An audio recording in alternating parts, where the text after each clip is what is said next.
Hello everyone, this is the Rodin's coil demonstration that we're working on in Anindya and Aparajitha's group. First, I'd like to cover what we have already.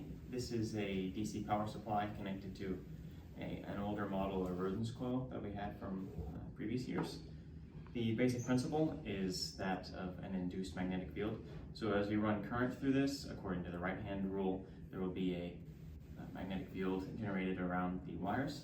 The idea is, since we have many wires running in the same direction, all spiraling around this central location here, that the magnetic field will add up and become very strong in the center. We can see that when I activate this power supply. I can place this neodymium magnet in the center of the Rodin's coil, and you can see that the magnet is being suspended inside of the magnetic field. What we did this year is we changed up the design. We decided to go for what's called a starship Rodin's coil design. We make this on the rig we have here. The idea is basically that it speeds up the winding process, makes it simpler and faster to get more winds in less time. So that's what we were working on. It took us a few tries, but we have the general idea down now. Okay. Now let's see how the new design is working. You can see that the magnet's just rolling around, but when we bring this coil closer, you can see that there's some influence on the magnet. It's not as strong as the other coil is. That's because this coil, even though we've used a lower gauge wire, I think this one is 8 gauge if I remember rightly, it only has 12 windings as a result of the wire being so thick. So the magnetic field is not adding up to be as strong. We hope in the future we have some lower gauged wire, which will hopefully allow us to include many more windings in the design and so increase the magnetic field strength a great deal.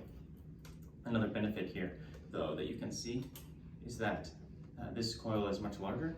So we're hoping to take advantage of that, the central diameter, in order to make better use of the ferromagnetic fluid demonstrations to see how the magnetic field is really behaving inside of there.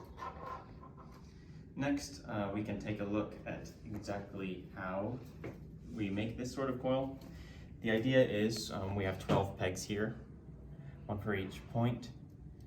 And what we're going to do is we start by getting at some of this wire around one of the starting pegs, and so sort of providing ourselves an anchor point. And then what you do is you count a certain number. It depends technically on the number of pegs that you have. In this example, we count every 5th peg, and then wrap around, and essentially just continue that iterative process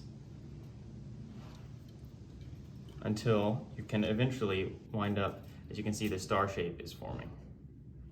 And so the result is that you can see I'm sort of rapidly approaching having a first wound done already. So this is just sort of the key advantage of this type of coil, is its ability to be produced rapidly. I think that's all I wanted to say.